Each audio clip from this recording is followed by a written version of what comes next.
D K Shivakumar ಅವ್ರು ಸೋನಿಯಾ ಗಾಂಧಿ ಅವ್ರನ್ನ ಕರೆಸಿದ್ರು, ಅದ್ರ ಸಂಬಂಧ ರಾಹುಲ್ ಗಾಂಧಿ ಅವ್ರನ್ನ ಕರೆದು ಪಾದಯಾತ್ರೆ ಮಾಡಿಸಿದ್ರು. ಆಮೇಲೆ ಅದ್ರ ಬಗ್ಗೆ ತಾವು ಹಗಲು ರಾತ್ರಿ ಅಡ್ಡಾಡಿದ್ರು. ಇವತ್ತು ಮೇಕೆದಾಟಿನ ಬಗ್ಗೆ ತಮಿಳುನಾಡಿನ ರಿಟ್ ಪಿಟಿಷನ್ ಏನಿತ್ತು ಅದನ್ನ ಸುಪ್ರೀಂ ಕೋರ್ಟ್ ರಿಜೆಕ್ಟ್ ಮಾಡೈತಿ. ಇವತ್ತು ಮೇಕೆದಾಟಿನ ಕೆಲಸ ಶುರು ಮಾಡ್ಬೋದು.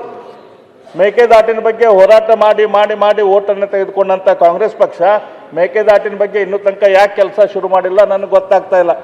ಯಾಕಲ್ಲಿ ತಮಿಳುನಾಡಲ್ಲಿ ಇಂಡಿ ಮಿತ್ರರು ಇಂಡಿ ಆಯ್ತು ಇಲ್ಲೋ ಗೊತ್ತಿಲ್ಲ ಅದಾಗ ಅದು ಒಂದು ಅಲಯನ್ಸು, ಅದು ಇಂಡಿ ಅಲಯನ್ಸ್ದವರು ಅವ್ರೇನು ಸಿಟ್ಟಿಗೆ ಹೇಳ್ತಾರಂತೇಳಿ ನಮ್ಮ ಮಂತ್ರಿಗಳು ಇನ್ನೂ ಆ ಕೆಲಸ ಶುರು ಮಾಡಿಲ್ಲ ಏನೋ ಗೊತ್ತಿಲ್ಲ.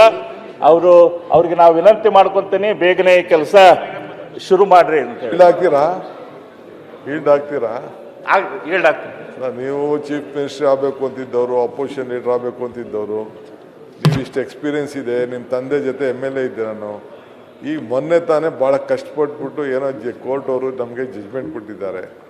6 ತಿಂಗಳು ಟೈಮ್ ಕೊಟ್ಟಿದ್ದಾರೆ ನಿಮಗೆ, ಯಾರಿಗೆ? ಸೆಂಟ್ರಲ್ ಗೌರ್ಮೆಂಟ್ಗೆ, CWCಗೆ. ನೀವು ಹೊಸದಾಗಿ ಕ್ಲಿಯರೆನ್ಸ್ ಮಾಡಬೇಕು. ನಮಗೇನು ಇದಕ್ಕೆ ಅವಕಾಶ ಇಲ್ಲ.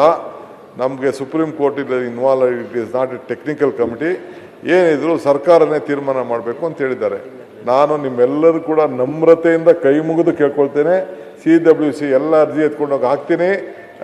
ರಿವೈಸ್ಡ್ DPR ಕೂಡ ಸಲ್ಲಿಸ್ತಾ ಇದ್ದೀನಿ.